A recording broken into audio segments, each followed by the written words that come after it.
My name's Rich Schulman.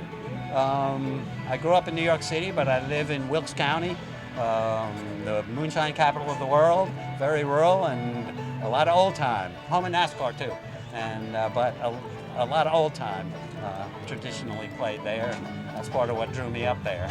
Can you tell us a little bit more about old time traditional music? Yeah, it actually is the original American music.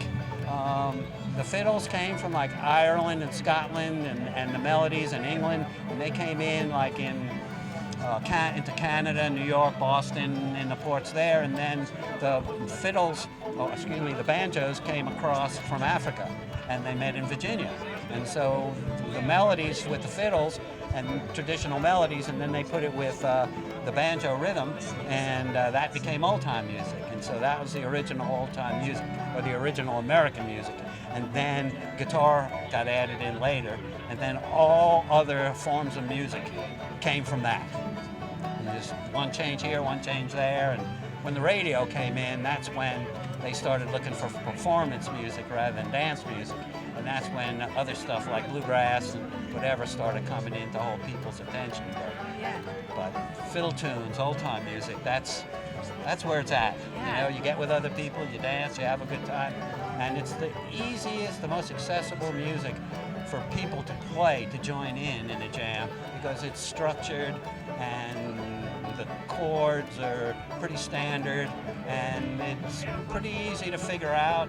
So you can get with a half a dozen people you never met before that each play, one will play two play fiddle, a banjo, a bass, a guitar, and you're playing great stuff and by the first tune. Yeah. And so you've been coming to Merlefest for a while, and you hang out over at the old time Pickin tent. Can you tell us a little bit more about that? Well, I actually started coming here before I played music, and I went here to see Tim O'Brien as often as I could.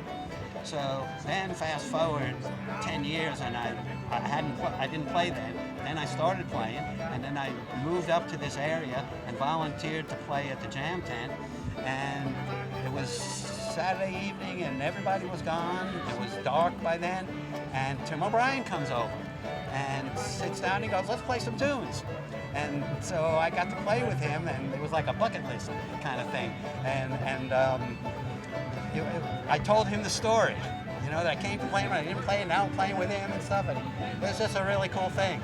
And then I played every year at the jam tent until the last year they had it before this, and then I got a call to put a band together to play at the dance tent. So we got to play, and it's just such a great festival. One of the great stories was I played with an 86-year-old fiddler and an 85-year-old guitar player.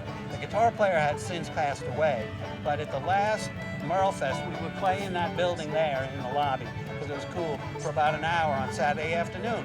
And this young woman, she had to be in her early 20s, comes over and she goes, "I'd like to sing a song with y'all." And so we did "Bury Me Beneath the Willow" with this young woman and this 85-year-old guitar player singing. And it was magical. You know, it's like stuff like, that's what this festival's about, is putting people together because of the music. They would never cross paths, they would never meet, and the one thing in common is the music. And that's what this is so all about, featuring so much variety on so many different stages.